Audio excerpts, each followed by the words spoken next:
برادر مومن نے یہ لکھا کہ میں اس رمضان میں ہر رمضان کی طرح سے ایک نیکی کرنا چاہتا ہوں، لیکن آپ کی بعض تقاریر سے اندازہ ہوا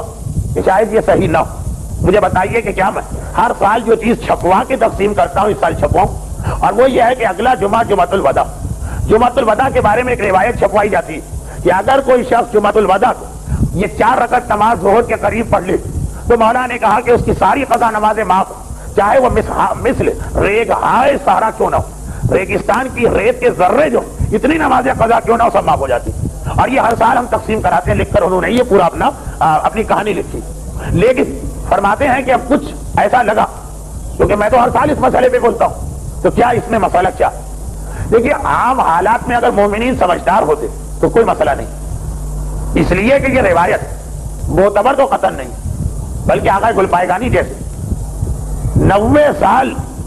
حدیث اور قرآن میں ڈوبے ہوئے مرجے نے کہا کہ مجھے تو ملی ہی نہیں، یہ روایت ہے کس کتاب میں؟ محدث کہہ رہا، مگر ضعیف ترین روایتوں میں سے ایک اول تو یہ۔ پھر بھی اگر سمجھدار لوگ ہوتے آپ اس کو دے سکتے تھے، کیونکہ اس میں اگر کچھ مفہوم ہے تو یہ کہ تم نے جتنی نمازیں قضا کی اس کا گناہ جو ہے گناہ وہ معاف ہو جاتا ہے اگر تم یہ نماز پڑھ لو، لیکن خود قضا معاف نہیں ہوتی، دو الگ چیزیں۔ گناہ معاف ہونا الگ ہے، اور مثلا 50 نمازیں ہم نے چھوڑ دی، وہ 50 پڑھ لینا وہ الگ، یہ الگ چیز ہے، وہ الگ چیز، گناہ الگ اور قضا کا بوجھ الگ۔ تو اگر آپ نے وہ 50 نمازیں چھوڑ دی اور وہ پڑھ لی مگر کبھی اس نے توبہ نہیں کی تو گناہ اپنی جگہ رہے گا، کم ہو جائے گا، رہے گا۔ اور اسی طرح اگر توبہ کر لی اور ٹائم تھا اور قضا نہیں پڑی تب بھی گناہ اپنی جگہ رہے گا۔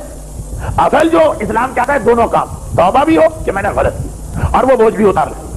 تو بوجھ اتارا جاتا ہے قضا نمازیں پڑھ کر، توبہ کی جاتی ہے ویسے تو اپنے گھر میں بیٹھے بیٹھے، لیکن اگر وہ 4 رکعت نماز پڑھ کے توبہ کرو وہ زیادہ اچھا۔ جیسے خود توبہ کا طریقہ امام نے سکھایا کہ پہلے غسل توبہ کرو اور پھر 2 رکعت نماز توبہ پڑھو اور اس کے بعد دعائے توبہ پڑھو، اس کے بعد کہو کہ خدا بندہ میں نے گانا سنا اسے معاف کر دے۔ اگرچہ خالی آپ پہلے دن سے یہ جملہ کہتے میرے گانے کا گناہ معاف ہو جاتا، مگر غسل کر کے نماز پڑھ کے دعائے توبہ پڑھ کے